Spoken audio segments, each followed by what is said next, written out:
അയാളുടെ പുതിയ അപ്പാർട്ട്മെന്റിൽ താമസമാക്കിയ ആദ്യ രാത്രിയായിരുന്നു അത്. രാത്രി 2 മണി. ചുറ്റും ഭയപ്പെടുത്തുന്ന നിശബ്ദത. അയാൾക്ക് ഉറങ്ങാൻ കഴിഞ്ഞില്ല. കുറച്ചു കഴിഞ്ഞപ്പോൾ അടുക്കളയുടെ ഭാഗത്ത് നിന്ന് ഒരു ശബ്ദം കേട്ടു. അത് എന്തോ ഒരു വലിയ ഭാരം വലിച്ചിഴയ്ക്കുന്ന പോലെയുള്ള ഒരു ശബ്ദമായിരുന്നു. പേടിച്ചു വിറച്ച അയാൾ പുതപ്പിനുള്ളിൽ ഒളിച്ചു.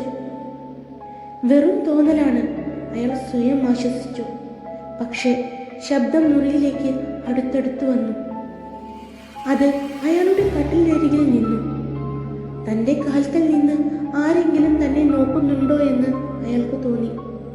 ഹൃദയമിടിപ്പ് നിലച്ചതുപോലെ അയാൾ കൈനീട്ടി തപ്പി ഫോണെടുത്തു. ഫ്ലാഷ് ലൈറ്റ് ഓൺ ചെയ്തു. മെല്ലെ മെല്ലെ അയാൾ ലൈറ്റ് തൻ്റെ കട്ടിലിന് താഴേക്ക് തിരിച്ചു. അവിടെ കട്ടിലിനടിയിൽ ഒരടി മാത്രം അകലെ ഭിത്തിയിൽ ചോര കൊണ്ടെഴുതിയിരിക്കുന്നു, ഞാൻ മുകളിലാണ്.